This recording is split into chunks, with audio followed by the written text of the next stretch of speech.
Nous étions le couple parfait. Jusqu'au jour où l'infidélité s'est immiscée dans leur vie, à 50 ans. J'ai reçu un message sur un réseau social qui était tout simplement mon amour de jeunesse. Dans le bus, j'ai rencontré cette personne. Dès qu'on s'est vu, on s'est embrassés. Le démon de midi, il n'y a pas que chez les hommes, hein, il y a aussi chez les femmes. Vous aviez des sentiments pour cette femme? Non, aucun. Et leurs conjoints, comment ont-ils réagi en découvrant cette première incartade sur le tard? J'ai commencé à fouiller dans la vie de Claudine et je me suis aperçu qu'il y avait autre chose que de l'amitié. Je me suis dit, j'ai que deux solutions. Ou je m'en vais ou je reste. Quand ça s'est découvert, pour moi, c'était fini. On va arrêter définitivement, je demande le divorce. Leur couple parviendra-t-il à sortir de cette impasse? Ils ne me reprochent rien et je préférerais qu'ils me disent, qu'ils me reprochent des choses en fait. Je ne sais pas si on pourra revivre ensemble à nouveau dans de bonnes conditions. Ces deux hommes, c'est mon équilibre. J'ai peur de perdre et l'un et l'autre.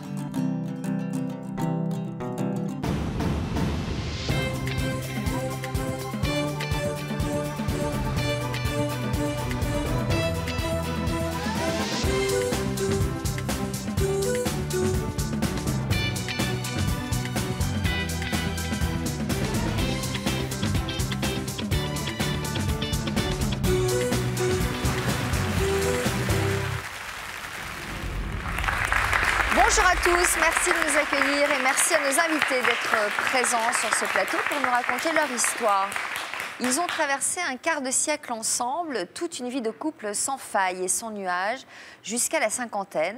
Après 20 ou 30 ans de mariage heureux, l'un d'eux a fini par déraper en cédant à l'adultère. Alors comment expliquer cette sortie de route à 50 ans, un âge où l'on pense souvent finir ses vieux jours avec son conjoint? Faut-il tout remettre en question quand on a partagé tant de choses ensemble? À 50 ans, ils sont devenus infidèles pour la première fois. C'est le thème de toute une histoire aujourd'hui. Et restez bien avec nous jusqu'à la fin de l'émission pour l'histoire continue. Nous retrouverons Christelle et Alain, des invités que vous avez découverts lors d'une précédente émission et qui nous avaient beaucoup touchés. Nous verrons ce qu'ils sont devenus depuis leur passage dans toute une histoire. Mais d'abord, ouvrons la première partie. Un milieu de vie bien mouvementé. Claudine, bonjour. Que vous inspire le titre de notre première partie? Qu'est-ce que ça vous inspire? C'est mon histoire, tout simplement. Voilà, mon histoire à 50 ans. Alors, vous aviez passé combien de temps avec votre conjoint? 23 ans. À quoi ressemblait votre vie de couple pendant ces 23 ans? Que du bonheur, et tout le monde nous disait, c'était un peu la petite maison dans la prairie, Charles et Caroline, famille recomposée, voilà, du bonheur. Famille recomposée, ça veut dire que vous étiez mariés une première fois? Nous étions mariés tous les deux une première fois, et quand on s'est connus, ça a été la passion. La passion, on a divorcé tous les deux, et on s'est de suite mis ensemble, et voilà, 23 ans d'un parfait bonheur, c'était une passion. Et puis, comment votre relation a-t-elle évolué? Elle a évolué tout simplement avec deux enfants qui sont nés de ce bonheur. Et puis, petit à petit, la routine s'est installée. Et malheureusement, la vie professionnelle m'a amenée à partir, moi, d'un côté un peu plus loin de la maison. Et donc, on se revoyait le soir uniquement à gérer nos plannings. J'avais l'impression de gérer une entreprise avec mon mari, en fait. Il faisait quoi, lui, comme boulot? Il était professeur de musique et il est musicien à l'opéra. Donc, il cumule deux emplois, donc deux plannings. Et moi, j'ai élevé mes enfants jusqu'à l'âge de 5 ans. Et après 5 ans, j'ai voulu repartir dans le milieu professionnel et donc je suis enseignante. Alors, votre couple a sombré dans la routine jusqu'à ce jour de décembre 2009. Que s'est-il passé à ce moment-là? Ce jour de décembre 2009, j'ai reçu un message sur un réseau social d'une personne que je croyais décédée depuis 35 ans, qui était tout simplement mon amour de jeunesse, avec qui je devais me marier. À l'époque? À l'époque. Alors, le message que vous avez reçu a provoqué un véritable tsunami dans votre vie de couple. Nous allons découvrir votre histoire en images et voir où vous en êtes aujourd'hui avec Yves. Toute une vie remise en question, c'est le titre du reportage que nous vous avons consacré. Ça se passe chez vous, dans le Var. Cuers, dans le Var.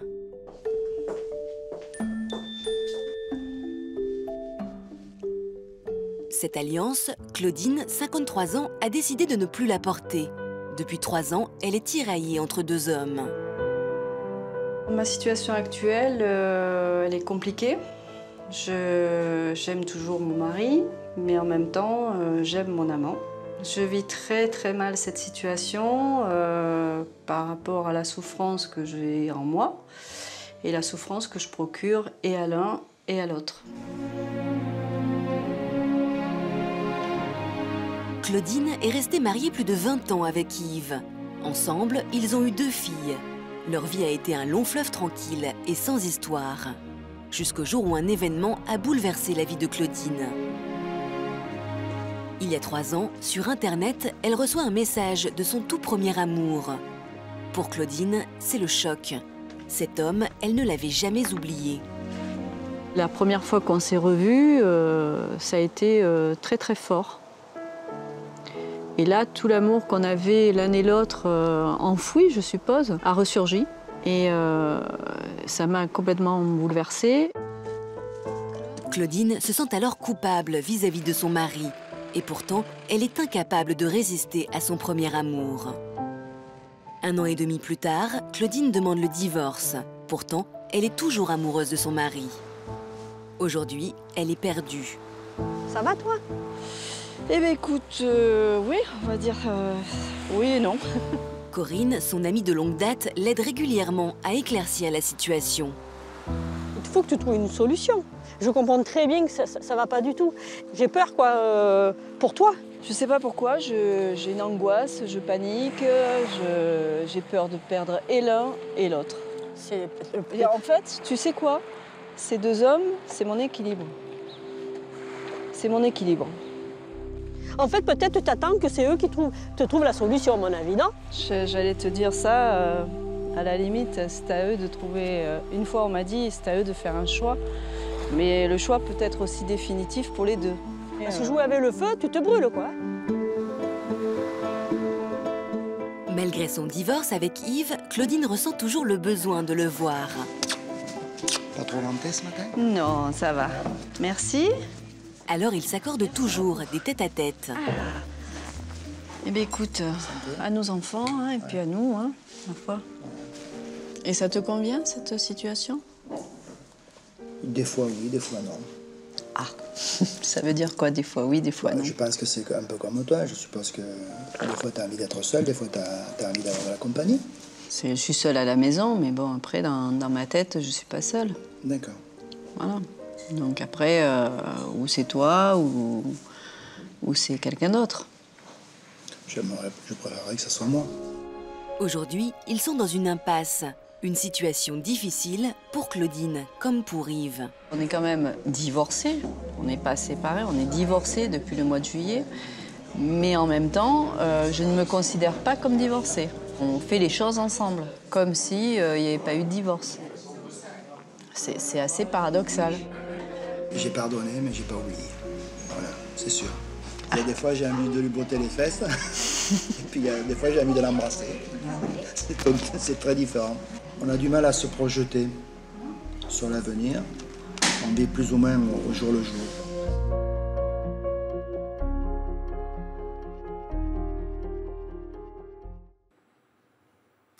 Et des larmes autour des yeux de Claudine. Situation douloureuse pour tout le monde, vous l'avez dit. Yves nous a rejoints. Ça ne doit pas être facile pour vous d'être ici aujourd'hui. Bonjour, non. Je salue votre courage. Alors, vous êtes en attente, vous? Vous attendez qu'elle revienne vers vous? On est toujours en attente, oui, d'un amour, parce qu'on pense que ça n'est jamais perdu. Surtout si on fait la démarche de comprendre pourquoi on en est arrivé là. Et quel est le degré de responsabilité qui m'incombe dans cette situation, bien sûr. Ça, c'est une attitude intelligente, en tout cas, de se remettre en question et de se dire que si elle en est là aujourd'hui, peut-être que vous y êtes aussi pour quelque chose. Comment avez-vous appris que Claudine avait retrouvé son premier amour? Alors, un matin de début 2010, au petit déjeuner, elle a le courage de me dire qu'elle a retrouvé un amour de jeunesse qu'elle croyait décédé, mais que cette relation n'était qu'une relation d'amitié, mais qu'elle avait été très perturbée par cette rencontre. Donc, j'ai accusé le coup. Là, vous avez senti le danger? J'ai senti le danger, mais plutôt que d'ouvrir le dialogue, je me suis renfermé sur moi-même. Et j'ai malheureusement ruminé ma détresse, ce qui n'a pas fait pour arranger les choses. À quel moment vous avez réalisé qu'en fait, c'était plus que de l'amitié? J'avais proposé d'une part de rencontrer, puisque c'était qu'une amitié, de faire venir cet homme à la maison. Et il a refusé, d'une part. Et petit à petit, bon, mes soupçons se sont projetés et j'ai commencé à fouiller dans la vie de Claudine. Et je me suis aperçu qu'il y avait autre chose que de l'amitié. Voilà. L'été 2010, elle est partie en cure. Et elle annonce clairement qu'elle ne veut pas nous voir. J'avais projeté éventuellement avec les enfants de monter un week-end pour éviter qu'elle soit trop seule. Et elle dit qu'elle ne préfère pas nous voir. Donc ça a décuplé mes soupçons. Et je me suis douté qu'il y avait autre chose que de l'amitié. Vous avez dû souffrir terriblement. Oui, j'ai beaucoup souffert. J'ai fait une petite dépression.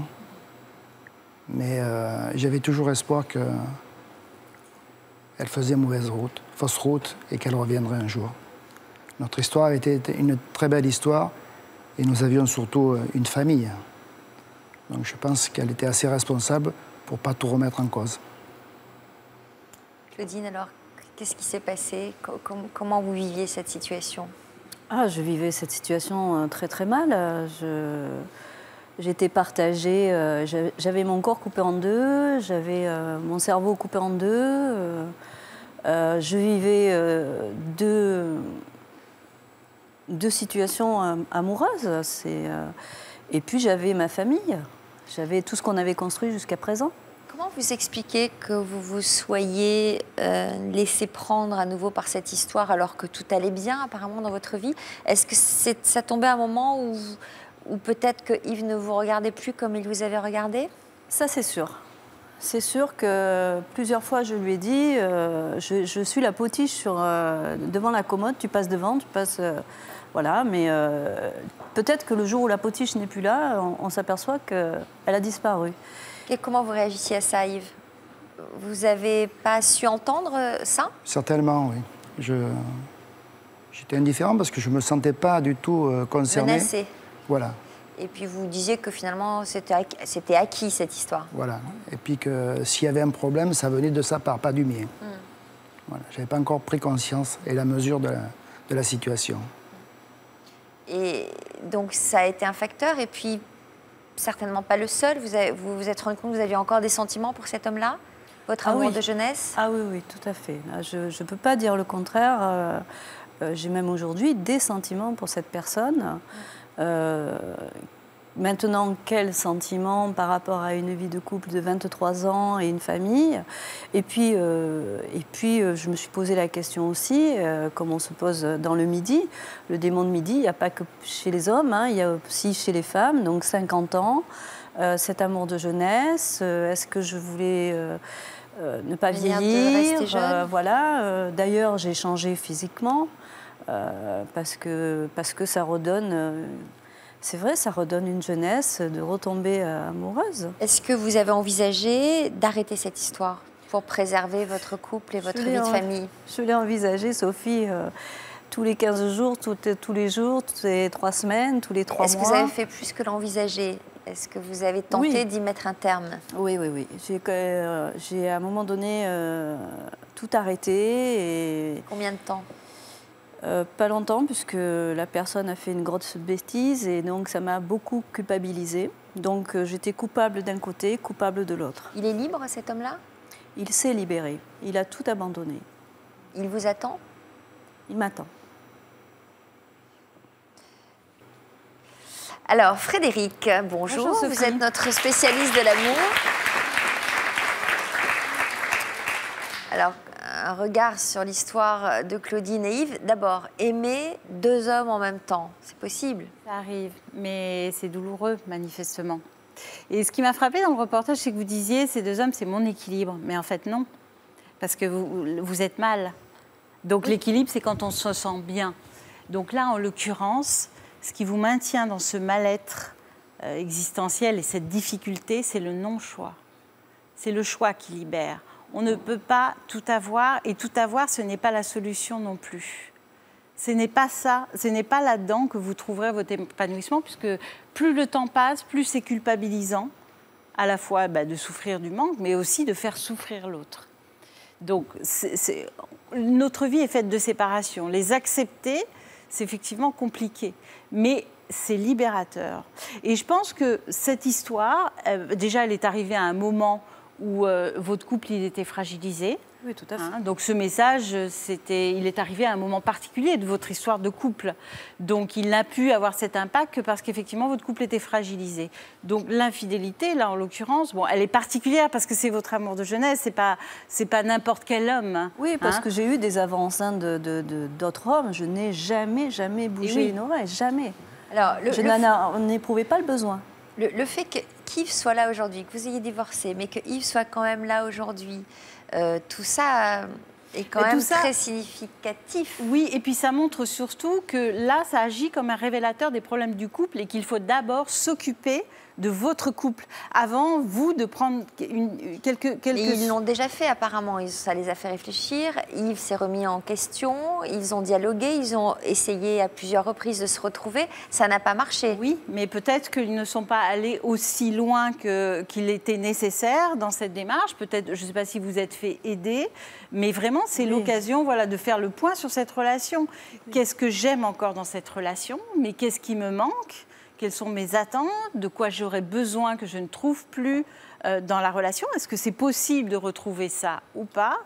Moi, personnellement, quand je le dis franchement, quand j'ai les deux, je me sens bien. Mais vous n'avez pas l'air. Je me sens bien. Alors, oui, c'est vrai, je suis suivie. Mais pardon de vous poser cette question indiscrète, mais quand vous avez les deux, vous avez des relations sexuelles avec les deux? Alors non, c'est compliqué. C'est-à-dire que c'est pas les relations sexuelles qui m'intéressent, c'est le partage que j'ai avec Yves et le partage que j'ai avec cette personne. Alors, vous avez vu César et Rosalie? Je devrais le regarder. Il y a très longtemps que je ne l'ai pas vu. Ouais. Moi, c'est mon film préféré.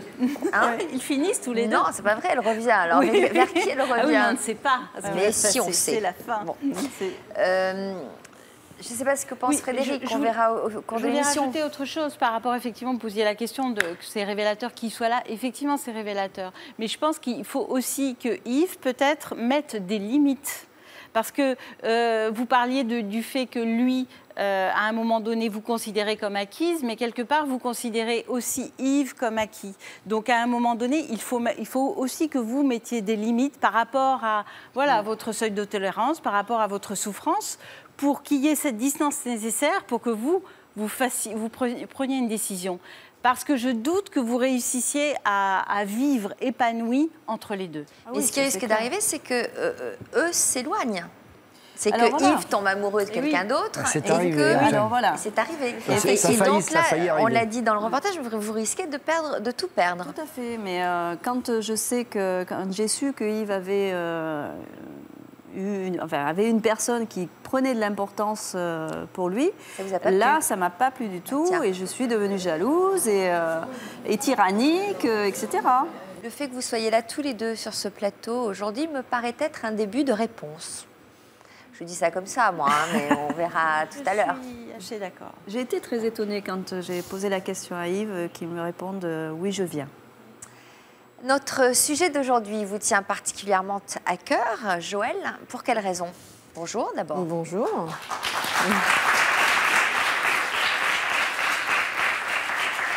Je me sens très concernée par le sujet parce que j'ai été moi-même, non pas infidèle, mais mon mari a été infidèle. Donc, à quel moment eh bien, l'avez-vous su? Je l'ai su il y a à peu près 1 an de ça. Vous aviez quel âge, vous? J'avais 50 ans, mon mari 54. Comment l'avez-vous su? Alors je l'ai su par un SMS qui est arrivé sur son portable. Je suis quelqu'un qui n'est pas jalouse du tout, qui n'épie jamais rien. Et ce jour-là, il a oublié son portable à la maison.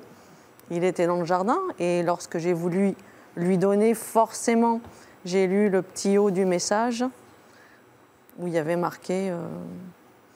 j'ai lu 2 phrases, coucou mon loulou, je t'embrasse tendrement. Donc ça m'a suffi un petit peu pour comprendre. C'est un grand classique, hein, ça, le nombre de fois où le portable est oublié pendant que voilà. La douche ou le jardin. Voilà. Donc vous avez surpris ce message, évidemment il a été très révélateur. Oui. Vous avez dû, dans ce cas-là, quoi, on ressent un coup de poignard dans le cœur? C'est ça, c'est ça. Physique? C'est le coup de couteau. Vous lui en avez parlé tout de suite? Donc je ne lui ai pas dit tout de suite que j'avais lu le message, je lui ai juste dit qu'il avait reçu un message. Et il m'a dit, c'est mon copain pour aller déjeuner avec lui. Son copain qu'il appelle Loulou et qu'il embrasse tendrement, bien sûr. Deuxième coup de couteau. Parce que sur le premier, on se dit, bon, c'est peut-être pas ce que je crois. Mais le deuxième mensonge fait que, effectivement, c'est tout à fait ce qu'on croit. Donc j'ai gardé ça quelques jours pour moi. Je l'ai ressassé, retourné. Et donc j'ai fini par, au bout de quelques jours, téléphoner au numéro que j'avais quand même pris le temps à la va-vite de noter. Et là, une femme m'a répondu. Donc je lui ai demandé de ne plus jamais téléphoner à mon mari, que je ne voulais plus en entendre parler. Elle ne m'a pas dit un mot, elle m'a raccroché au nez. Donc là, vous en avez parlé à votre mari? Donc là, j'en ai parlé à mon mari. Comment a-t-il réagi? Donc, il a avoué ou il a nié? Il a avoué. Il a avoué. Il a été soulagé sur le moment, en fait, que je sois au courant, parce que je pense que c'est quelque chose qu'il avait envie d'arrêter, mais qu'il ne savait pas comment faire. Et en même temps, très ennuyé, parce que s'il avait pu cesser cette relation sans que je le sache, ça aurait arrangé son problème, je pense. Donc il m'a avoué qu'effectivement, c'était une relation, quelqu'un qu'il avait connu, avec qui il avait une relation. Et le troisième coup de couteau, c'est que ça faisait plus de 2 ans que ça durait. Voilà. Qu'est-ce que vous avez décidé de faire? Donc, pendant 2 jours, j'ai tourné, viré, réfléchi. Et puis, je me suis dit, j'ai que 2 solutions. Ou je m'en vais ou je reste. Donc, je m'en vais, je suis malheureuse, parce que j'aime mon mari. Je reste, je suis malheureuse, parce qu'il m'a trompée. Donc, je me suis dit, c'est trop moche de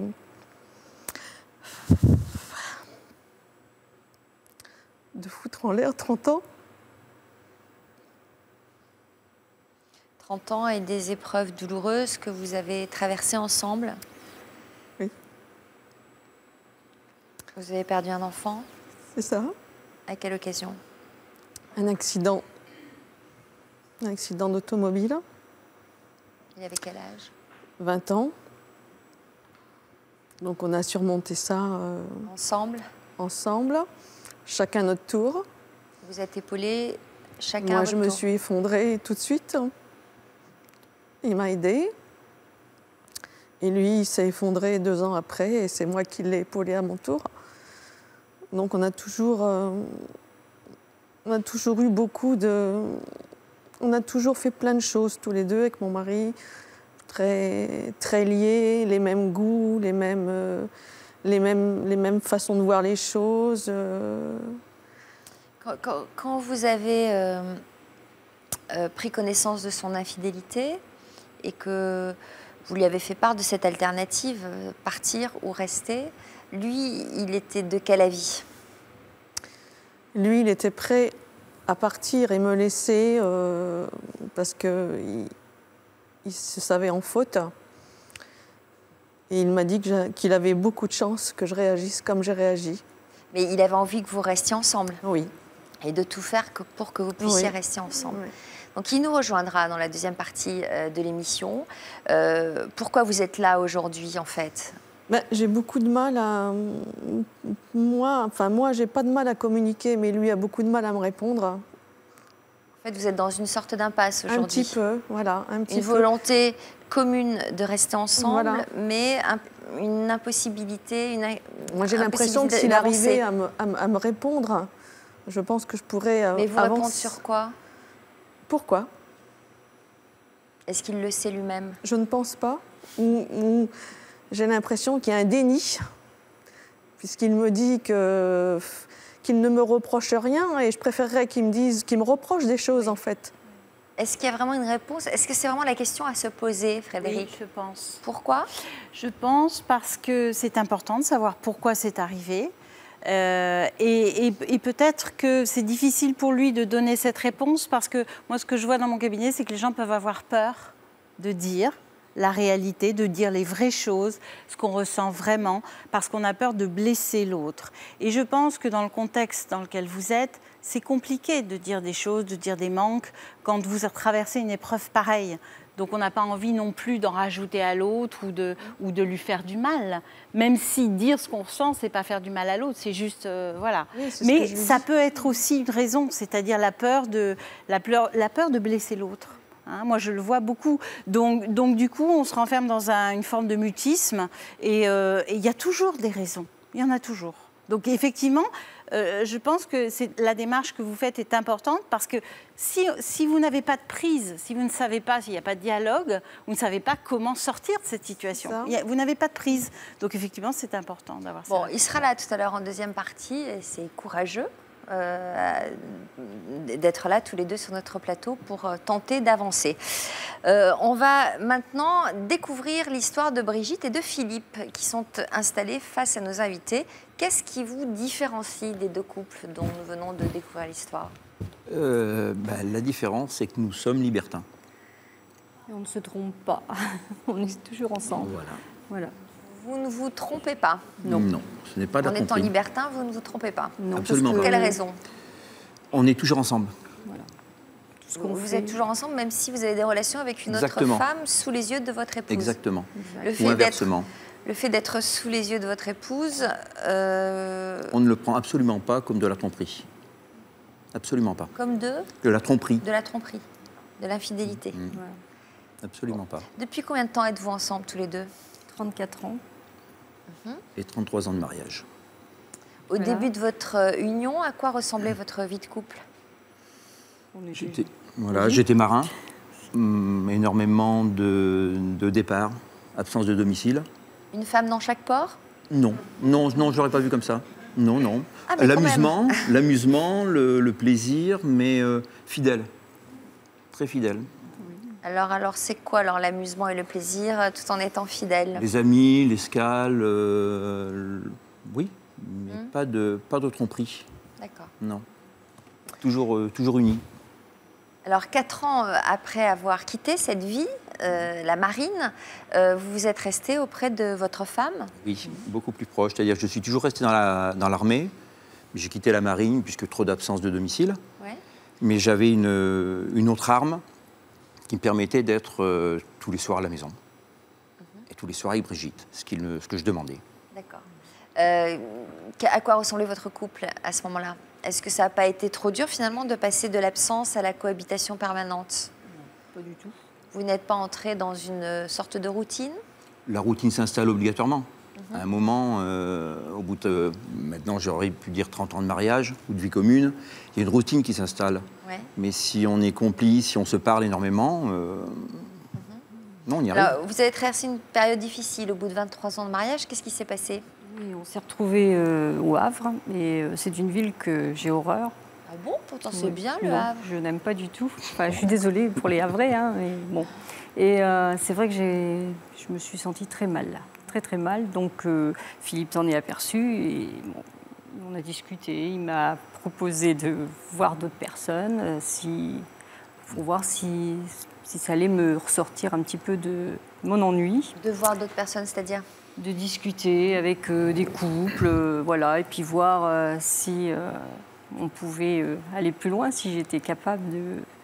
Ah, carrément, vous lui avez proposé ça? Oui, il me l'a proposé, mais il m'en a parlé... Alors, vous aviez quel âge à ce moment-là? C'était aux alentours de la cinquantaine? Un peu plus de 40 ans. Oui. Un peu plus de 40 ans. Donc, un manque de confiance en vous, vous aviez besoin de vous rassurer? Oui, voilà, j'étais très renfermée.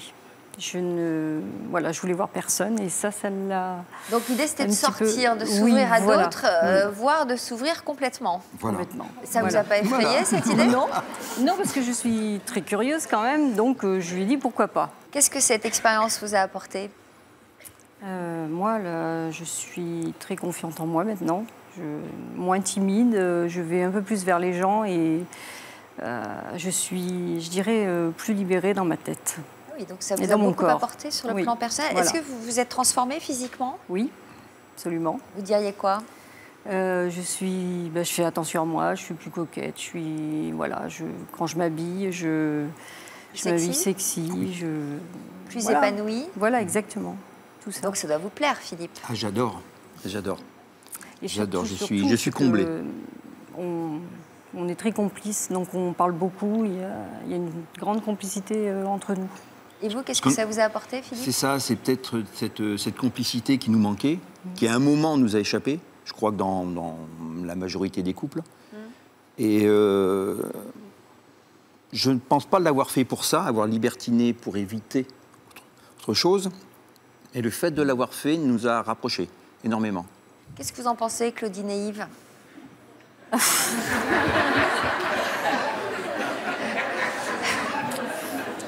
Je vous avoue qu'on n'est pas dans la même démarche. Moi, je m'en sors déjà pas avec deux, alors... Mais justement, là, s'il n'y a pas de sentiment, c'est peut-être plus facile. Mais voilà, on n'est pas du tout dans la même démarche. Je comprends tout à fait, puisque j'ai des amis qui le pratiquent et qui m'en ont parlé aussi, donc il n'y a pas de souci. Mais moi, je ne suis pas du tout dans cette démarche-là. Moi, c'est pas la relation sexuelle que je cherche, donc déjà. Donc c'est justement, pardon, vous n'êtes pas tombé amoureux? Et ça peut arriver aussi de tomber amoureux. Voilà, c'est ce que j'allais dire. Aucun sentiment. S'il y a le moindre sentiment qui peut naître d'un côté ou de l'autre, c'est un arrêt total. Ah bon, mais immédiat. Oui. Et vous pensez que si vous n'étiez pas allé sur cette voie-là, vous seriez toujours ensemble aujourd'hui? Oui.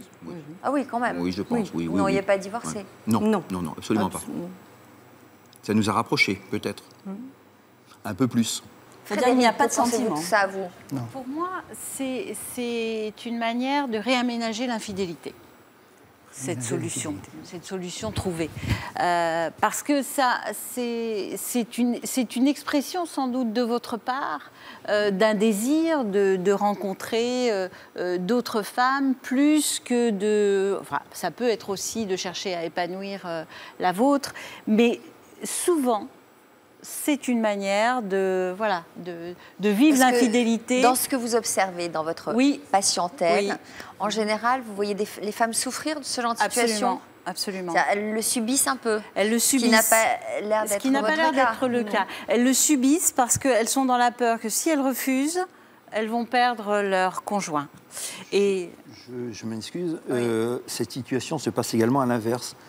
Je vois régulièrement des hommes qui le subissent aussi. Oui. Mais effectivement, moi, il m'arrive plus souvent. C'est une demande quand même plus masculine. Bien sûr. Et donc, il m'arrive plus souvent de voir des femmes qui en souffrent. Et ce que vous disiez tout à l'heure est très juste, c'est-à-dire il y a plusieurs dangers. Il y a effectivement introduire un tiers dans la relation, c'est toujours un risque. Le risque de tomber amoureux, le risque qu'il se passe autre chose, et aussi un risque de surenchère et d'avoir besoin toujours d'une escalade, d'augmenter surenchère du désir, effectivement d'aller chercher de plus en plus loin des stimulations.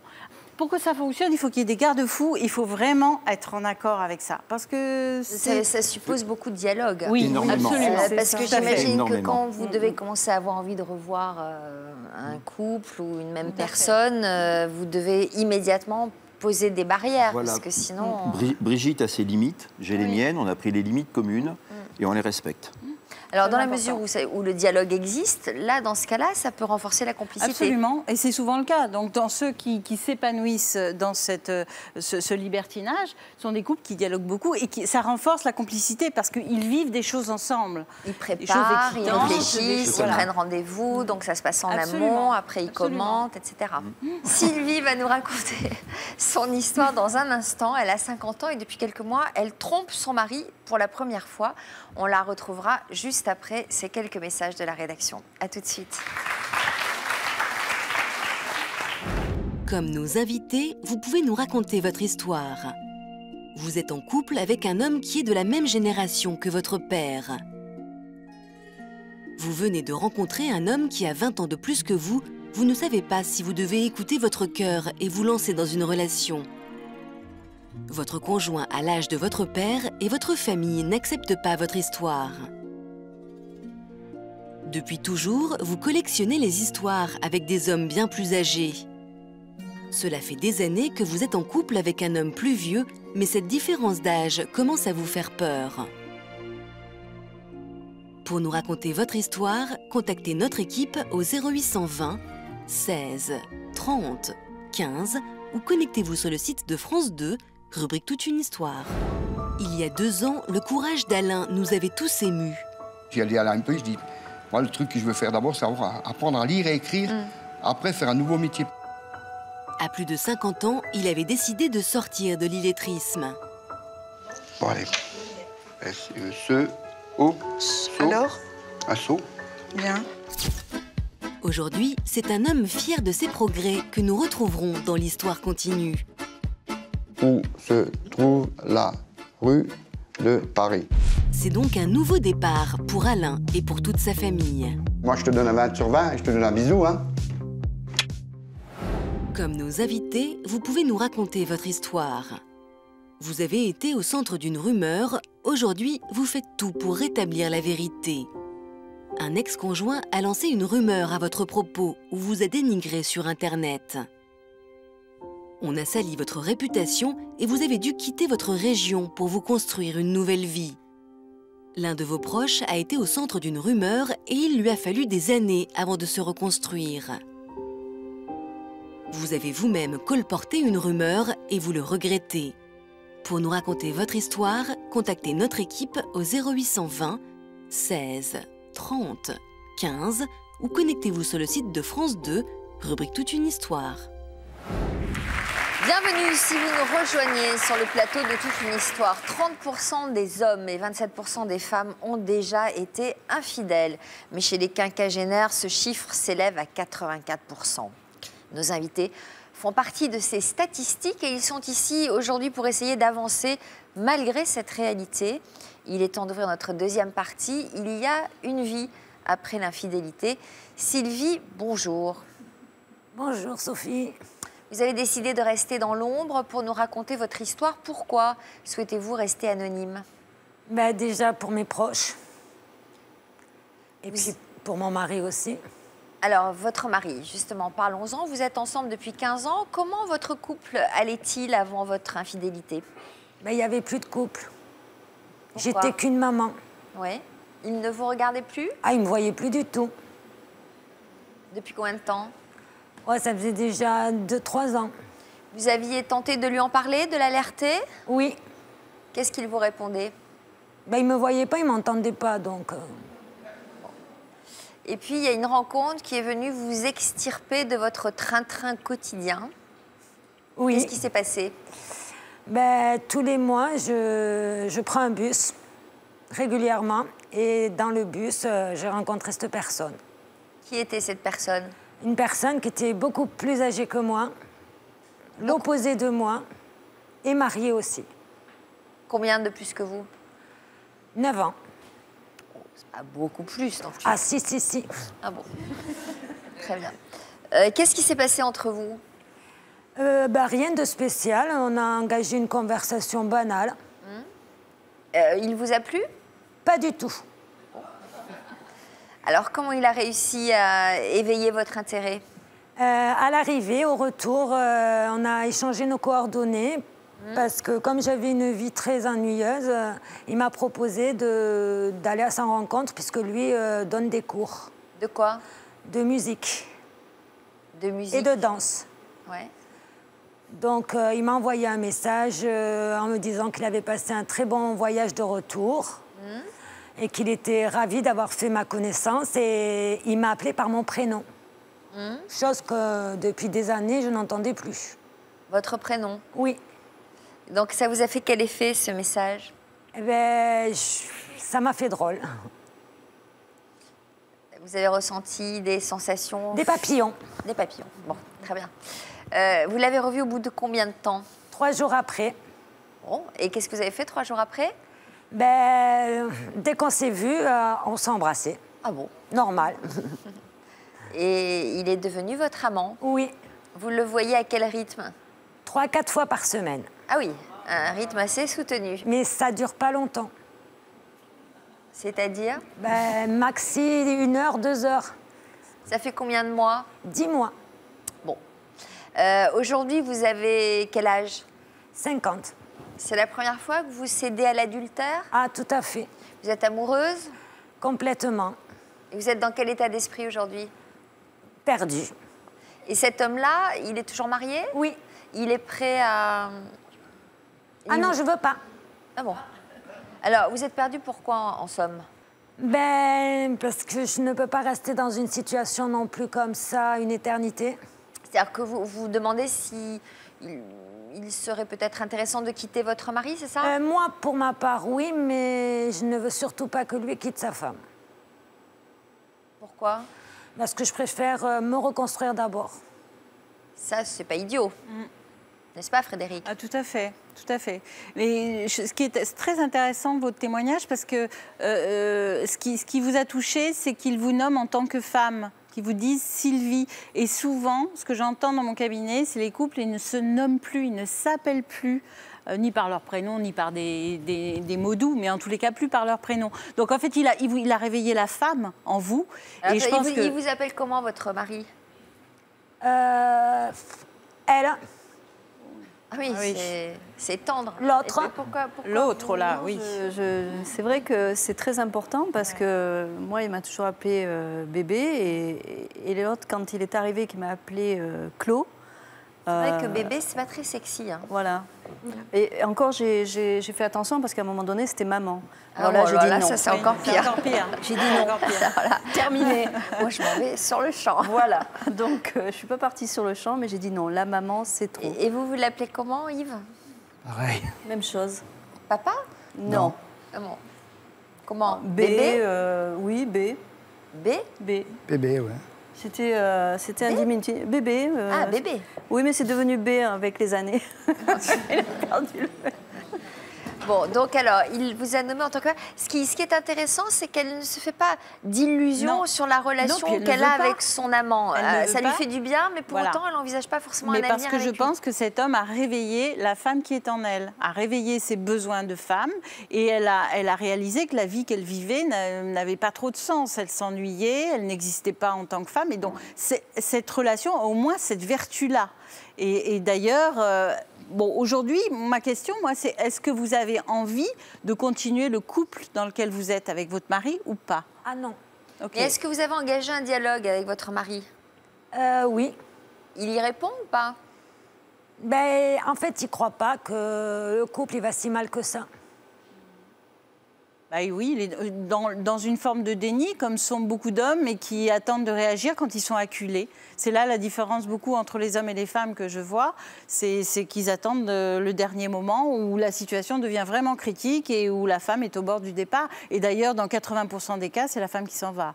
Donc, ou alors l'homme quitte sa femme pour une autre femme. Mais s'il n'y a pas une tierce personne, dans 80% des cas, c'est la femme qui part. Donc, vous vous posez quelles questions? Parce qu'en fait, on a l'impression que vous avez déjà les réponses. Hein. Oui. Ben, où je vais aller? Ça, c'est autre chose. Ça, c'est pas facile. Vous avez combien d'enfants? Avec mon mari, j'en ai 2. Et vous auriez les moyens de supporter une autonomie? Ben, c'est le travail que je suis en train de faire sur moi, là. C'est ça, c'est important. Est-ce que vous travaillez? J'ai arrêté à la naissance de mon dernier. Okay. Donc, ce que vous disiez tout à l'heure est très important, prendre le temps de vous reconstruire, de vous préparer cet avenir que vous n'envisagez plus visiblement avec votre mari, mais vous donner les moyens de ce départ pour que vous ne vous mettiez pas trop en danger, et matériellement et psychiquement. Donc, prendre le temps. C'est pas une bonne idée de partir pour un autre? Ah non, non, non. Bon, j'ai déjà les réponses. Et vous, Frédéric, vous en pensez quoi? Ça dépend, mais là, en l'occurrence, elle est très claire. Cet homme, elle ne veut pas qu'il quitte sa femme. Elle n'envisage pas un avenir avec cet homme. Donc, visiblement, là-dessus, elle est très, très claire. Et puis, effectivement, prendre le temps de se reconstruire pour ne pas se refragiliser si la relation ne fonctionne pas. Parce que si je quitte mon conjoint pour quelqu'un et puis que la relation ne fonctionne pas, alors là, c'est la double peine, je dirais. On souffre encore plus parce qu'on a déjà fait beaucoup pour l'autre et on se retrouve dans la situation où on se retrouve seul, mais avec cette souffrance-là en plus. Donc je pense que vous êtes sensé là-dessus. Bon courage alors. Merci beaucoup. Claudine et Yves, vous avez divorcé, vous, cet été, le 9 juillet 2013. Quel a été le regard de votre entourage sur votre histoire, sur ce divorce? Ils ont dû être tristes pour vous? Alors, on était séparés quand même depuis 2 ans. Officiellement, Yves était parti de la maison depuis 2 ans, même si on vit dans le même village. Mais personne n'a jamais cru que j'irais jusqu'au divorce. J'ai voulu, c'est vrai ce que disait Sylvie, on n'avait plus de dialogue et on est obligé de pousser nos conjoints souvent je lui disais, mais jusqu'à quand tu vas te percevoir que tu es au bout du gouffre avec moi et qu'on va sauter dedans tous les deux. Et ça bougeait pas, il n'y avait pas de dialogue. Et vous attendiez quoi de lui? Parce que Une réaction. Mais quel genre de réaction? Une réaction, on ne s'apitoie pas sur son sort, on n'est pas, si on est 23 ans ensemble, bon, on a des habitudes, il faut communiquer, et Yves ne communiquait absolument pas. Je pouvais passer des journées entières dans la même maison, il partait le matin à 8 h dans la campagne, au jardin. Je le revoyais qu'au moment des repas, je le revoyais que le soir, il n'y avait pas de communication. Quand je lui ai annoncé, c'était un mur. Même s'il s'est écroulé à un moment donné. Vous deviez souffrir, Yves. Oui, bien sûr. Pourquoi il n'y avait pas de communication? Pourquoi vous n'arriviez pas à en parler?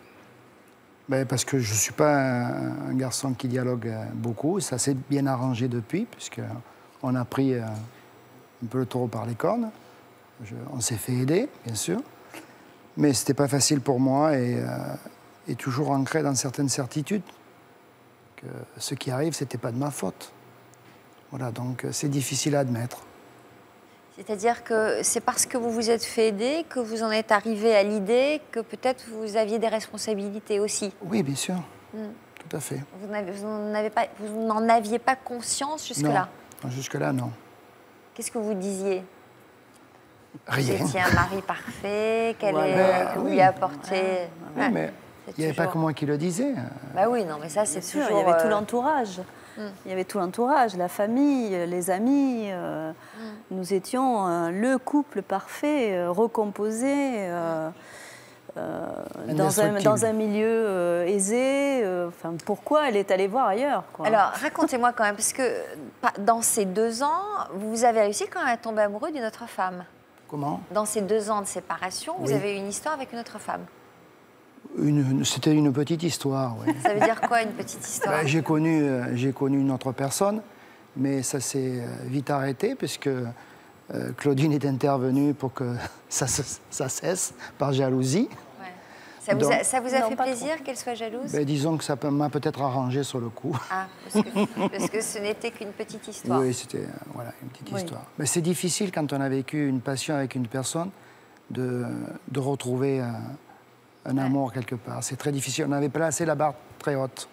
Qu'est-ce que vous espérez aujourd'hui, tous les deux? Pour le moment, on vit au jour le jour.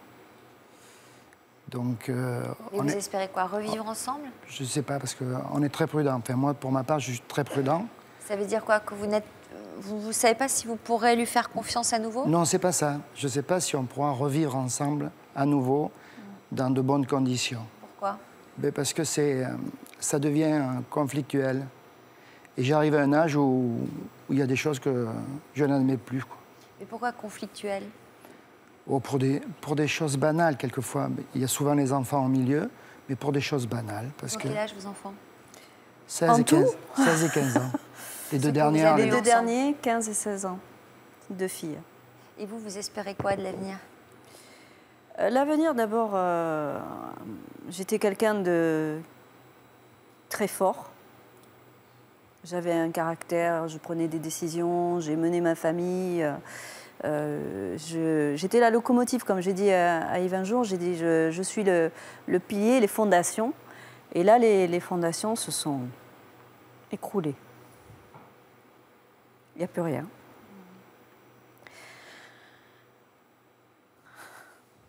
Mais vous êtes en dépression, là, en ce moment? Ah oui. Je suis suivie par un psychiatre. J'ai des cachets pour dormir, j'en ai jamais pris de ma vie. J'ai un traitement. Alors, dans César et Rosalie, Romy Schneider, elle s'en va. J'adore Romy Schneider. Elle les laisse, les deux. Et elle s'en va, elle part, elle prend ses affaires, elle s'en va. Et elle passe plus d'1 an seule, loin, pour faire le point.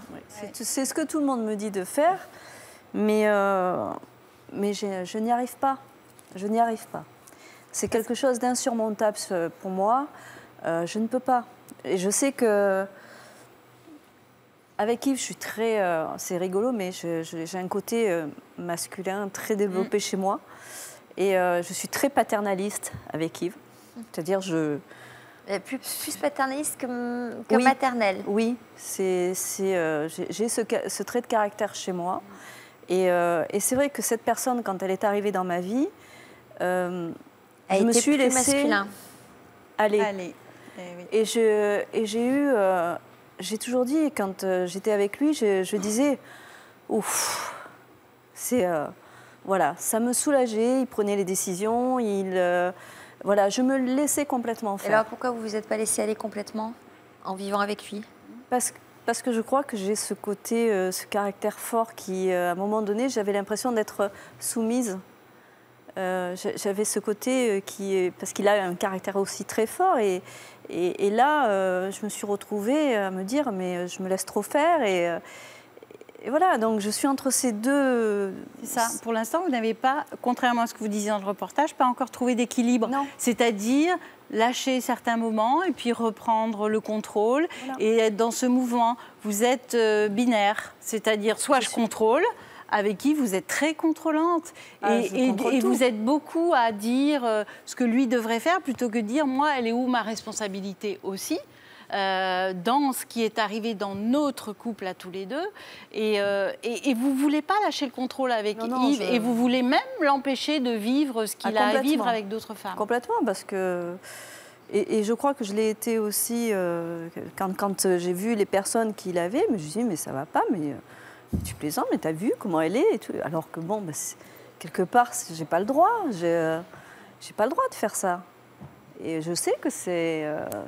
C'est pour ça que si vous voulez avancer par rapport à votre relation, un travail en thérapie de couple pourrait vraiment vous aider pour vous autoriser le lâcher-prise dans la relation à Yves et montrer votre douceur. Oui, mais là, j'ai proposé à Yves, on l'a fait.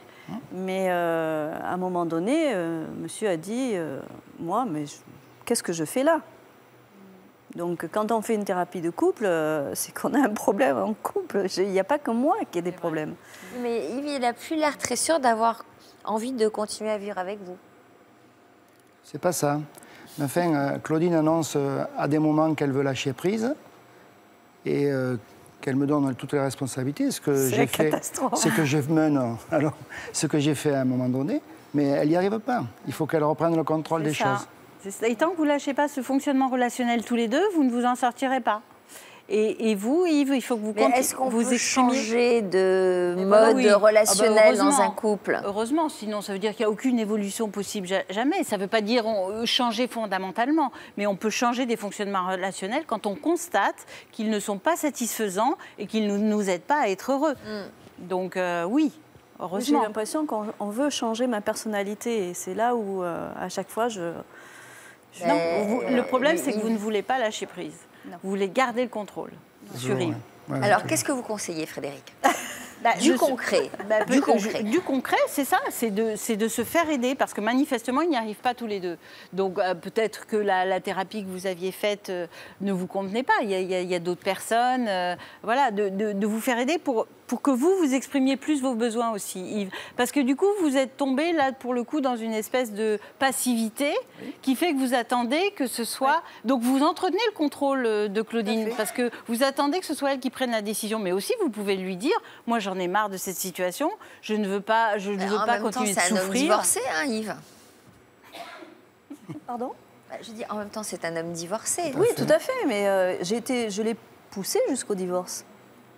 Je l'ai poussé jusqu'au divorce. Mais tout en gardant le lien pour que surtout pas il ne revive autre chose ailleurs. Je sais pas, parce que on a quand même vécu quelque temps vraiment très éloignés. Moi, j'ai fait la démarche aussi de perdre ces deux hommes et essayer d'aller partir ailleurs, voir un peu ce qui se passait ailleurs. C'est arrivé, mais ça m'a pas convenu. Oui, mais là, c'est à Yves que vous avez demandé de venir sur le plateau. Non. Je lui ai dit que j'allais assister à l'émission. D'accord. Et qu'il fallait son autorisation. Et à l'autre aussi? Oui. Et l'autre, il a réagi comment? Au départ, il m'a dit oui, puis après, il m'a dit non. Réfléchissez bien quand même aux preuves d'amour. Oui. Où sont les preuves d'amour? C'est ça. Oui. Voilà, on va vous laisser là-dedans. Réfléchissez. Stéphane nous a rejoint. Bonjour Stéphane. Bonjour. Joël nous l'expliquait tout à l'heure, vous avez eu une liaison extra-conjugale pendant 2 ans qui s'est terminée l'année dernière. À 54 ans, c'était la première fois que vous trompiez votre femme. Oui. Comment s'est construite cette liaison? Ça s'est construit tout doucement. Et mais ça a duré longtemps quand même. Oui, ça a duré longtemps, oui. Oui. Vous aviez des sentiments pour cette femme? Non, aucun. Alors comment vous expliquez que ça durait aussi longtemps? Vous aviez besoin de la voir? J'aimais bien la retrouver. Pour quelle raison? Pour quelle raison, c'est pas facile à expliquer. Est-ce qu'elle vous offrait des choses que vous ne trouviez plus auprès de votre femme? Je pense que oui. On ne se voyait pas longtemps, en plus. Donc on n'avait pas vraiment le temps de... C'est bête à dire, mais on n'avait pas trop le temps de parler non plus. On ne se voyait que 2 heures, de temps en temps. Donc c'est très court. Mais je ressentais... je ne sais pas. Une tendresse physique, peut-être? Peut-être un peu de tendresse, peut-être... Est-ce que vous aviez tous les deux des relations satisfaisantes sur le plan physique à ce moment-là? Moi, je pense que, mon point de vue, je pense qu'on aurait pu avoir des relations physiques plus souvent. Vous étiez demandeur? Oui, moi j'étais demandeur, oui. Après, bon... C'est pour ça que je le laisse répondre. Comment? C'est pour ça que je le laisse répondre. Pourquoi? Parce que je pense que lui était plus demandeur que moi. Donc ça veut dire que vous aviez moins de... Et là, il le dit aujourd'hui, mais il ne me l'a jamais dit. Ah ouais. J'ai pas pu lui dire. Pourquoi? J'avais peur de la vexer. Peur de rompre toute cette gentillesse qu'elle a pour moi. C'est très dur pour moi d'être là aujourd'hui. Je comprends que ce soit dur pour vous et je salue votre courage, évidemment. C'est pas facile. Le courage, je crois que ça aurait été de ne pas la tromper. Ou du moins d'arrêter dès la première fois. Mais on est dans un cercle où on est dans un cercle vicieux et on a du mal à s'y échapper pour beaucoup de raisons. Donc je comprends, d'après ce que vous dites, que vous étiez dans une frustration physique à ce moment-là. Frustration, je n'irais pas dire ce mot-là. Pas jusque-là? Non, non. Non, parce que les relations, tout ce que l'on a pu faire avec mon épouse, on l'a fait avec un consentement mutuel. On fait de très belles choses ensemble. Mais j'ai vu un jour, j'ai cru que je n'avais plus assez d'amour, qu'elle ne me donnait plus assez d'amour. C'est ce que j'ai ressenti à ce moment-là. Sans lui en parler? Sans lui en parler. Et vous le regrettez aujourd'hui? Vous vous dites que si vous lui en aviez parlé, Oui. Peut-être que vous n'auriez pas eu besoin d'aller voir ailleurs, comme on dit. Oui, certainement. Oui. Et depuis, vous n'arrivez pas à en parler tous les deux? Non, je n'arrive pas à en parler. Pourquoi? Je suis bloqué. J'ai peur de la vexer. J'ai peur. Je fais attention à elle. J'ai toujours été comme ça depuis 30 ans qu'on est mariés. Et c'est vrai que bon ben. Aujourd'hui, c'est elle qui vous a demandé de venir? Oui, elle m'a demandé si je voulais venir. Elle ne m'a pas obligée à venir. Et pourquoi vous avez répondu oui? Parce qu'il fallait que ça se fasse jusqu'au bout. Le fait qu'elle ait découvert, parce que ça s'est fait, elle a découvert ma relation sur un SMS. Et donc depuis presque 1 an maintenant, bon, on a discuté, mais je crois que là, il fallait que je dise réellement. Alors, est-ce que c'est le fait d'être sur votre plateau que je peux lui dire je n'en sais rien? Mais, vous voulez lui dire quoi? Moi, j'ai l'impression que c'est une preuve d'amour que vous soyez là aujourd'hui. Oh, je ne sais pas, mais lui dire que c'est parce que j'ai cru à un moment donné que je n'avais plus son amour. On discutait beaucoup, pourtant on est un couple, on discute beaucoup. Et pourquoi vous avez cru ça? Parce qu'elle n'était pas en désir de vous dans la... Oui, je pense. Qu'est-ce que vous répondez à ça, Joël? Que je suis contente qu'ils me le disent aujourd'hui, mais que ça fait 1 an que j'essaye de savoir. Et qu'il me dit non, tu y es pour rien. Qu'est-ce qui peut faire qu'une femme n'ait plus envie d'avoir une relation sexuelle ou n'en ait pas envie? Il y a quelque chose qui peut s'installer aussi, de laisser toujours à l'autre l'initiative du rapprochement sexuel. Il peut y avoir aussi, avec l'épreuve que vous avez traversée, une absence totale de libido après un deuil, ça existe aussi. Alors absence totale, non, mais c'est vrai que depuis ça, voilà. Ça. Donc ça fragilise considérablement aussi le désir et l'envie de l'autre. Mais je suis très touchée par le fait que vous vous exprimiez et que vous osiez lui dire. Et c'est important, Joël, aussi que vous entendiez sa peur. Sa peur de vous blesser, sa peur de vous perdre, s'il exprimait, s'il s'autorisait à avoir un besoin, un manque à votre égard. Parce que je pense qu'il y a tellement d'amour entre vous et puis vous avez traversé une épreuve tellement terrible qu'on marche sur des œufs à un moment donné. Parce qu'on a trop peur de faire du mal à l'autre. Donc c'est important d'entendre cette peur pour pas aussi être dans le reproche de dire voilà, tu n'as pas réussi à me le dire. Bon, là, vous avez provoqué cette démarche, je pense qu'il va être très, très salutaire parce que c'était vital de vous parler. Là, la croyance que de rester dans le non-dit, ça va solutionner les choses, vous avez fait le amer constat que ce n'est pas du tout le cas. Hein, parce que le fait de ne pas dire mes manques, de ne pas dire mes besoins, du coup, vous avez trouvé ça à un moment donné de votre vie. La vie a placé sur votre chemin quelqu'un qui vous a donné peut-être la tendresse ou les gestes vers vous dont vous aviez besoin.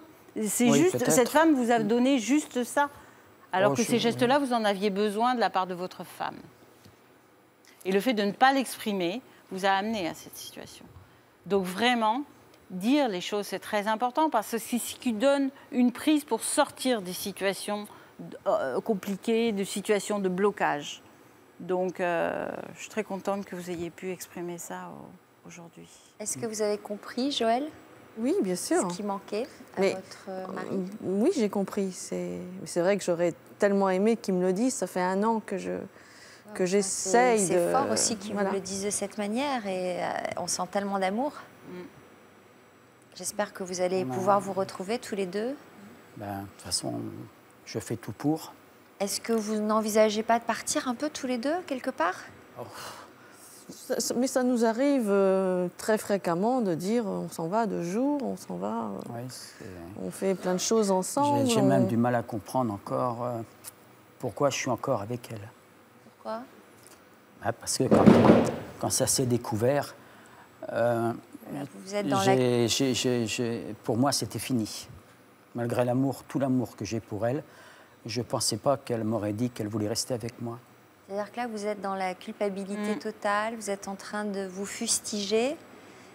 Je ne sais pas, mais... Si, vous êtes dans une grande souffrance. Oui, parce que je pense que là, effectivement, le besoin, il est plus de dire les choses, de dire les vraies choses, tous les deux. hein, pour sortir de cette souffrance et puis de cette culpabilité et le vous flageller, ça ne servira à rien. Vous avez le droit d'avoir eu des manques et des besoins à un moment donné, et peut-être que Joël en a aussi, et que justement le fait de dialoguer, chacun puisse dire ce dont il a besoin, ses attentes par rapport à la relation, de se parler, mais de se parler vrai. Peut-être qu'on aura le plaisir de vous accueillir à nouveau à visage découvert sur notre autre plateau. Je vous le souhaite en tout cas. Je ne sais pas, peut-être. J'espère que vous allez savoir vous retrouver pleinement. Se retrouver certainement, un visage découvert, je ne suis pas sûre, puisque je ne veux pas que les gens jugent, nos amis et jugent nos ce enfants. que mon mari a fait, parce que c'est notre histoire, ils n'ont pas à juger. Donc pour ne pas qu'ils jugent, il ne faut pas leur en parler. C'est à nous. Ça sera votre problème. Et ce qu'on vous souhaite en tout cas, c'est d'aller bien tous les deux. Et puis vous aussi, on vous souhaite de progresser. Quelque chose me dit que vous reviendrez tous les deux là-bas. On verra. Merci en tout cas. Merci Frédéric. Place maintenant à l'histoire continue, ce rendez-vous privilégié où celles et ceux que l'on a appris à connaître reviennent nous donner de leurs nouvelles. C'est le cas de Christelle et d'Alain que j'ai le plaisir de recevoir aujourd'hui, qui ont l'un et l'autre connu des bouleversements importants dans leur vie. Ils viennent nous en parler et je vous propose tout de suite de prendre de leurs nouvelles. Bonjour à tous les deux, merci d'être là. On va commencer avec vous Christelle. Je vous avais reçu le 18 avril 2011 dans une émission consacrée au mariage. Vous nous aviez alors raconté qu'à l'approche de la cérémonie, vous vous étiez mise à repenser à votre premier amour. À quel moment avez-vous réalisé que ce garçon vous manquait ? Je pense qu'il avait toujours été là, mais que plus les préparatifs du mariage avançaient, plus j'y pensais, plus j'avais envie de le retrouver. Un événement marquant, c'est quand j'ai essayé les robes de mariée et que c'est à lui que je me suis mise à penser. Voilà, c'était assez... Puis je reculais les préparatifs, j'avançais de moins en moins vite. Bon, c'était un petit peu... Et vous étiez sans nouvelles de lui depuis combien de temps ? Ça faisait une dizaine d'années. Et pourtant, c'est à lui que vous pensiez ? Ouais. Donc là, vous vous êtes dit quand même, c'est pas bon. Non, c'était pas bon, non. Alors, vous étiez sur le point de vous faire une raison lorsqu'un événement inattendu a tout remis en question. Que s'est-il passé ? En fait, il m'a appelé le jour de mon anniversaire. Combien de temps avant le mariage ? Environ 5 mois, je pense. Ouais, 5 mois. D'abord, j'ai décroché, j'ai pas forcément reconnu la voix, parce qu'en disant surtout chez un garçon, ça change quand même. Et quand il m'a dit son nom, je me suis assise. Et puis on a parlé, et le temps a passé sans que je m'en aperçoive. C'est-à-dire ? On a dû rester à peu près 2 heures au téléphone. Ah ouais. Vous étiez contente qu'il vous appelle ? Ouais. Il paraît que j'en ai parlé toute la soirée. Après, j'avais une soirée de prévue avec des amis et j'ai une amie qui était là et qui m'a demandé si c'était un ami ou le prince charmant qui m'avait appelé ce jour-là. Alors, guidée par vos sentiments, vous avez été contrainte d'annuler votre mariage 3 mois à peine avant le jour J. Et lorsque vous êtes venu sur notre plateau, il y a 2 ans et demi, c'est finalement à votre premier amour que vous aviez prévu de passer la bague au doigt. Mais avant de découvrir si vous avez mis à exécution ce projet, je vous propose d'abord de nous repasser le film de votre histoire.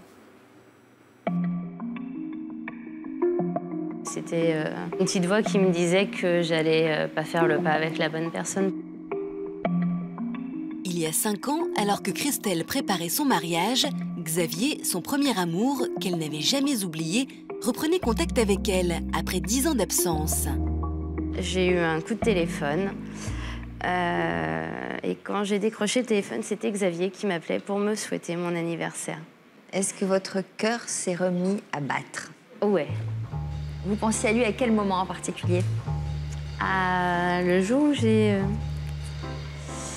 été trouver une robe de mariée avec mes parents. Est-ce que vous avez hésité à continuer les préparatifs? Est-ce que vous avez eu envie de tout annuler? J'ai réfléchi. Soit je me marie, mais de toute façon, je sais que je vais divorcer. Donc, j'ai passé un week-end chez Xavier. Et en rentrant à la maison, j'ai jamais été aussi malheureuse de rentrer chez moi. À 3 mois de son mariage, Christelle prenait une des décisions les plus importantes de sa vie, celle de tout annuler. Vous êtes parti quand? Le lendemain. Et c'était avec Xavier, son premier amour, que la jeune femme avait décidé de prendre un nouveau départ. Est-ce que vous saviez que vous aviez encore des sentiments pour elle? Au fond de moi, oui. Que c'était la femme de votre vie? Plus la personne qui m'est restée le plus chère au fond de moi. Où est-ce que vous en êtes aujourd'hui, tous les deux?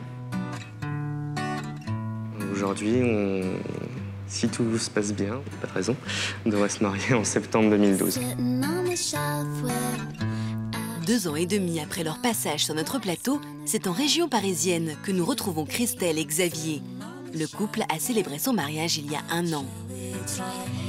Et aujourd'hui, ils sont aussi les heureux parents d'un petit Mathis, âgé de 4 mois. Tu te rends compte? En 5 ans quand même. Tu pensais, toi, qu'on se retrouverait un jour? J'espérais. Je pensais pas qu'on en arriverait à se retrouver, se marier et avoir un petit loulou. Un cadeau de la vie, oui. Un peu le fruit de notre amour. Et un peu la suite logique de notre mariage. Bon, moi, je pensais pas me sentir aussi bien dans le rôle de maman. C'est quelque chose que je découvre finalement sereinement. Et, oui, ça s'est fait naturellement, en fait. T'avais raison. Et moi, tu me voyais pas peur. Toi, oui. Enfin, je savais que t'allais être là et que t'allais être là pour lui et pour moi. Aujourd'hui, Christelle et Xavier retrouvent Élodie, une de leurs plus proches amies et témoin de leur mariage. Comment ça va? Regarde qui c'est qui arrive. Impeccable. Coucou Mathis. Ça va? Coucou. Je vous ai préparé une petite surprise. C'est une BD sur votre rencontre, sur votre histoire, sur votre mariage. Et en fait, je l'ai amenée à votre mariage pour que ce soit vos invités qui remplissent les bulles. Tu m'avais imaginé en mariée. Oui, je t'avais imaginé en mariée. C'est absolument génial. Je pense que la personne avec qui je rêvais vraiment de me marier, c'était Xavier. Et c'était hyper important. Moi, j'ai pensé que c'était une décision super courageuse. Parce que c'est vrai que tout plaquer à 3 mois, achat de maison, t'avais vraiment tout commencé, t'avais avancé une nouvelle vie et tout ça, et t'as décidé d'assumer, et j'ai trouvé ça super courageux. Tu as beau être arrivé un peu tard dans notre vie, tu fais clairement partie des gens qui m'ont permis de construire ma vie, d'être sereine, d'avoir un entourage qui compte pour moi. Et toi, ici, tu fais partie de cet équilibre-là. Rien n'arrête Christelle et Xavier sur le chemin du bonheur. Ils emménageront bientôt dans un nouvel appartement, plus adapté à leur vie à 3. Alors vas-y, montre-moi déjà où on met tout. Ça va être la chambre de Mathis. Ça, c'est la nôtre. On va avoir chacun notre chambre. Chacun, on fait pas chambre à part. Mais non. Mais dis donc. Mathis et nous. Bon alors, et ce piano, où est-ce que tu le mets? Piano? C'est important pour toi quand même. Oui, c'est important. En plus, c'est toi qui me l'as offert, celui-là. Donc oui, il nous suit.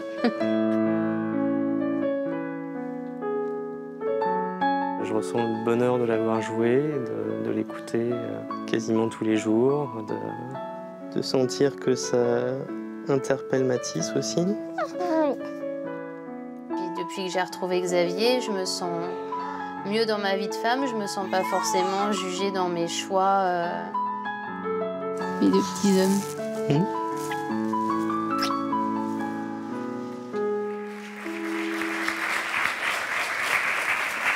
Un commentaire sur ce reportage? Non, non, c'est d'émotions. Ouais, beaucoup d'émotions. Ouais. De voir quoi? D'assister à votre bonheur? Ouais. Ouais, je pensais pas que... Comment dire? Que le bonheur était aussi simple. C'est ça. Pourquoi vous aviez souhaité participer à notre émission à l'époque? Pour tourner la page, et puis aussi parce que je sais que j'ai eu le mauvais rôle. Annuler un mariage quelques mois avant n'est pas sans conséquence. Vous avez été jugée? Oui. Par qui? par des gens qui se disaient des amis notamment. J'ai gardé le plus important, une amie qui était bien sûr témoin de notre mariage et ma famille. Voilà, on a gardé les plus importants. Et vous avez souffert de ce qu'ont pu raconter les autres? Oui. Il y a eu des choses un petit peu difficiles, mais ça valait la peine. Qu'est-ce qui vous a particulièrement marqué en sortant de notre plateau? Il y avait une dame sur le plateau qui s'appelait Simone, qui avait été très touchante et qui était venue nous voir à la fin de l'émission et nous avait dit n'attendez pas pour vous marier, faites-le tout de suite. Moi, j'aurais dû le faire et surtout n'attendez pas, mariez-vous tout de suite. Parce qu'elle, je crois qu'elle était à la recherche de son amour de jeunesse. Oui, ouais. Et qu'elle le cherchait depuis des années. C'est ça. Et je sais pas, elle m'avait touchée déjà dans son histoire et sa façon de venir vers nous, ça m'avait confortée dans l'idée qu'il fallait continuer, quoi. Comment vos proches ont-ils réagi suite à la diffusion de l'émission? Ils ont été assez touchés. Assez content et je pense touché de voir un peu que j'étais heureuse et c'était une autre manière de leur montrer que j'avais tourné la page sur tout ça. Est-ce que vous avez l'impression que la maternité vous a transformée? Oui, ça m'a apporté quelque chose en plus. C'était pas forcément une chose à laquelle je pensais depuis des années. C'est arrivé, je savais pas si j'allais savoir m'y prendre, comment ça allait se passer. Et puis finalement, je me découvre très bien dans mon rôle de maman. Ça m'a donné aussi envie de reprendre très sérieusement le piano. C'est un cadeau que mes parents m'ont offert pendant toute mon enfance. Et donc en fait, j'entends que vous êtes au plus près de vous-même, là. Pleinement vous-même. Je pense que je retrouve vraiment les choses essentielles. Et, que vous aviez perdues. Ouais. Et le piano en faisait partie, vraiment. On vous souhaite d'être heureuse. Merci d'être revenue nous voir. Il est temps à présent de revenir sur l'histoire d'Alain. Bonjour Alain. Bonjour. Vous êtes venu sur notre plateau le 1er mars 2012 sur le thème sensible de l'illettrisme. Vous évoquiez la difficulté de vivre quand on ne sait ni lire ni écrire. Pourquoi aviez-vous souhaité témoigner à l'époque? Parce que pour montrer aux gens qu'on peut apprendre à 52 ans à apprendre à lire et écrire sans avoir de problème comme ça. Il faut être franc. Parce qu'il y a beaucoup de gens que moi je connais moi-même, ils ont peur de dire voilà, ils ne sait pas lire ni écrire. Et moi j'étais ici, je suis venu courageusement et j'ai montré qu'à 52 ans, on peut apprendre à lire et écrire. Comment expliquez-vous que vous n'ayez pas pu apprendre à lire et à écrire? C'était à l'époque, quand on était plus jeune, quand on était à l'école, j'avais 7-8 ans, et comme le maître il voyait qu'on n'apprenait pas assez vite, il nous mettait dans un coin, allez, démerde-toi, et c'est comme ça. À l'âge de 12 ans, j'ai arrêté carrément l'école. Vous avez par exemple redoublé combien de fois votre cours j'ai redoublé 6 fois. Ouais. Et ça n'a pas changé grand-chose. Comme tous les enfants, vous étiez plein de rêves, dont un en particulier qui vous tenait à cœur. J'avais un rêve que j'ai réalisé d'ailleurs. Je voulais être chauffeur poids lourd et je suis arrivé à faire mon permis poids lourd. Vous avez alors parcouru toutes les routes d'Europe. Comment vous parveniez à vous diriger sans savoir lire? Ça c'est le truc que tout le monde me demandait. C'est le problème qu'il y a, c'est que moi, la première fois que je suis parti en Espagne, j'avais un collègue qui était devant moi et je l'ai suivi carrément. Et après, comme je suis je photographie bien les panneaux, sans les savoir lire. Bon, maintenant c'est plus pareil. Et après, je suivais mes panneaux et comme je faisais chaque fois le même trajet, ça ne changeait pas. Alors, en 2008, vous avez eu un grave accident qui vous a immobilisé pendant 2 ans. En quoi cette épreuve a-t-elle été un déclic pour vous? Mais bon, disons, après, je suis tombé au chômage, parce que je n'avais pas de choix. Et quand je suis arrivé au chômage, on m'a demandé qu'est-ce que je veux faire de ma vie. Parce que je n'ai plus le droit de rouler en camion. Comme maintenant, alors j'ai dit, la première chose que je veux faire, c'est apprendre à lire, à écrire, pour que je puisse avancer. Parce que sinon, je n'avancerai jamais dans ma vie. Si je ne sais pas lire ni écrire, on est un peu perdu. Je comprends. Alors, lors de votre précédent passage sur notre plateau, c'est avec beaucoup de sincérité que vous aviez évoqué votre illettrisme et ses conséquences sur votre vie. Du haut de vos 52 ans, vous étiez alors bien décidé à vous donner une seconde chance et vous mettiez tout en œuvre pour y parvenir. Votre détermination a-t-elle fini par payer? Eh bien, c'est ce que nous allons découvrir tout de suite dans notre reportage qui a été tourné chez vous dans le Haut-Rhin.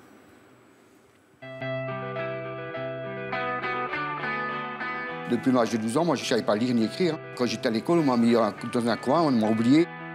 Alain, chauffeur routier, était venu il y a 1 an et demi sur notre plateau. Il souffrait dans la vie de tous les jours de ne savoir ni lire ni écrire. Mais comment vous avez réussi à décrocher votre permis? J'avais un moniteur qui était super, il est venu avec moi, lui il me lisait les questions, moi je mettais les croix et j'ai réussi comme ça. Et alors quand vous êtes au volant d'un poids lourd, si vous avez une indication à déchiffrer sur un panneau, ça pose pas de problème? Ça dépend de l'indication, mais mettons, on m'a envoyé, disons, pour aller à Marseille, il y a un collègue ou n'importe où qui me le marquait sur un bout de papier, et comme j'avais une bonne mémoire, je voyais qu'il marquait, disons, Marseille, je voyais comment ça s'écrivait et je continuais. Alain composait donc avec son handicap jusqu'à cet accident en mai 2008. Je suis tombé du camion, je me suis brisé le dos. Et après, ils m'ont licencié. J'ai allé à l'AMP, je dis, moi, le truc que je veux faire d'abord, c'est apprendre à lire et écrire. Après, faire un nouveau métier. Parce que je dis, on peut aller n'importe où maintenant, on demande. Si vous n'avez pas lire ni écrire, on ne prend même pas. Alain avait alors décidé de prendre son problème à bras-le-corps et à 52 ans, de retourner à l'école. Donc tu prends quelques minutes, tu les enregistres, tu les lis, tu les relis. Et quand tu te sens sûr de ton coup, tu les caches. Et je les remarque. Et tu me les remets sur dans cette grille. D'accord? Bon, allez. S-E-C-O. Alors? Un saut. Bien. F-E-E, fleur. Faire. Faire. Ah, même si le chemin semblait long, Alain était déterminé. Mon objectif, c'est que je vais apprendre à lire et écrire sans problème.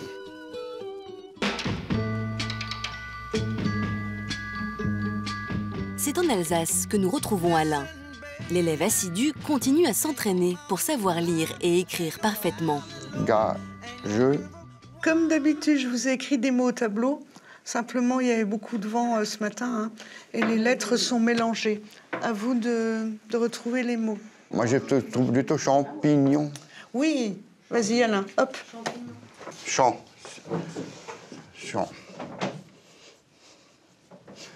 C'est ça, hein. Et pourquoi un M? Parce qu'il y a un P devant. N-O-N-S, comme ça, oui. Ok. Et pourquoi il y a un D à renard? Renard 2. Donc Alain, il a compris le système. Quand il hésite sur la dernière lettre d'un mot, il met ça au féminin, où il cherche un mot de la même famille où on entend. Alain arrive maintenant à lire grâce à Françoise, son professeur, qui le soutient depuis le début. Montre. Tu me dis la première? Pardon, madame. Ouais. Pouvez-vous me dire où se trouve la rue de Paris? Alain qui est arrivé sans même savoir écrire son nom, ni son prénom, ni lire la moindre lettre. La lecture de base est acquise et il sait remplir ses papiers, il sait lire tout seul son courrier. Son passage chez nous a changé son regard sur le monde. Grâce à la lecture, Alain peut désormais être autonome et se débrouiller seul pour se diriger. Le panneau, voilà, Belfort, Tannes, Cernay. Et là, à ma droite, il y a marqué Soultz. C'est la direction Colmar, Guebwiller, au fac. Je suis très heureux de lire les panneaux. Hein. Avant, je ne savais pas le lire, ça. C'était même pas la peine de demander, je ne connaissais pas ces panneaux-là. Je devais toujours demander à ma femme ou quelqu'un qui... Même je ne pouvais jamais partir tout seul, j'étais toujours obligé d'être accompagné. Et maintenant, je peux y aller partout où je veux, tout seul, tranquille, sans personne, tout seul, comme un grand. Je suis fier, tout le monde est fier de moi d'ailleurs. C'est pas une cause perdue. On peut apprendre à lire, à écrire à n'importe quel âge. C'est juste un peu de volonté qu'il faut. Toutes les semaines, Alain rend visite à Viviane, sa belle-fille, et Elisa, sa petite-fille, qui l'ont toujours aidé dans son combat. Salut. Ça va? Et toi? Ouais, ça va. Plus sûr de lui, Alain peut désormais, à son tour, aider sa petite-fille à faire ses devoirs. Qu'est-ce que tu fais? J'apprends la dictée. T'apprends la dictée? Ouais, t'arrives? Tu veux que je te donne un coup de main? Oui. Tu veux que je la dicte et tu la marques sur le tableau? Oui. Ouais. Prudent. un océan, des vacances. Voilà, c'est bon. Ok, maintenant on va corriger hein, pour voir si tu n'as pas fait de faute. Des vacances, il y a un C à la place du S. Le verger, il n'y a pas d'accent sur le E. Là, tu as bien travaillé, hein, j'espère que tu vas la faire bien à l'école aussi. Hein. Oui. Hein, moi, je te donne un 20 sur 20 et je te donne un bisou. Hein.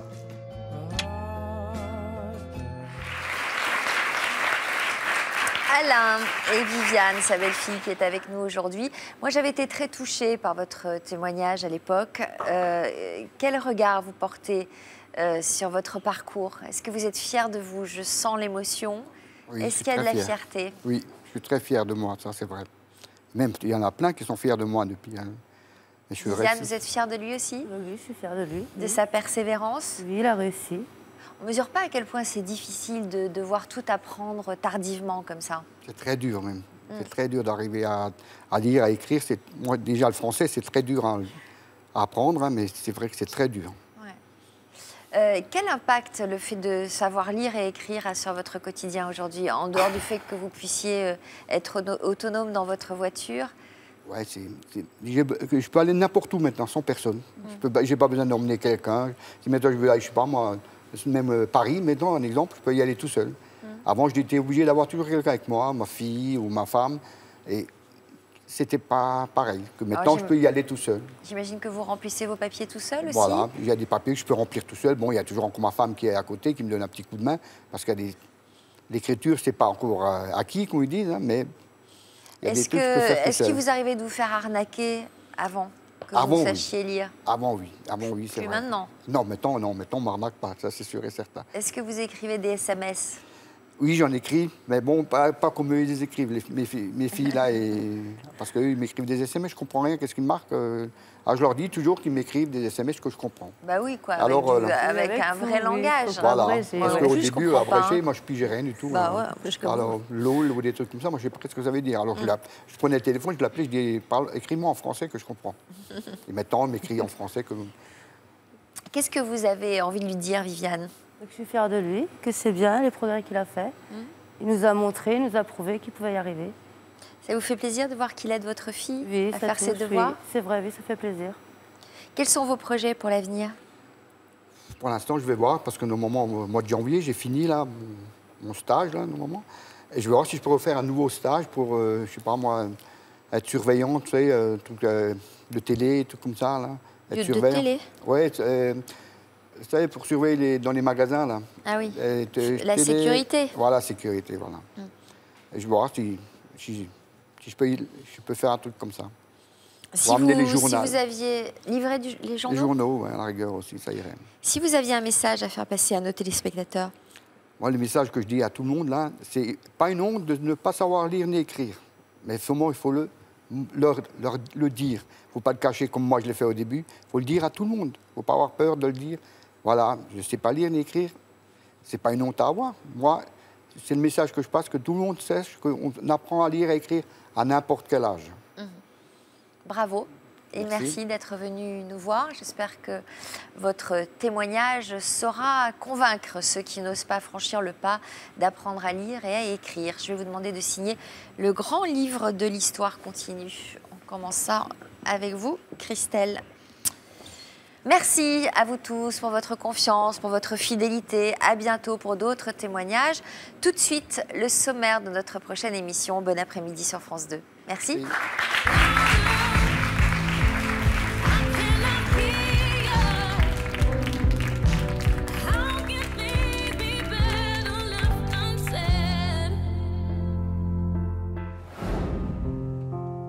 Elles étaient brouillées avec un être cher.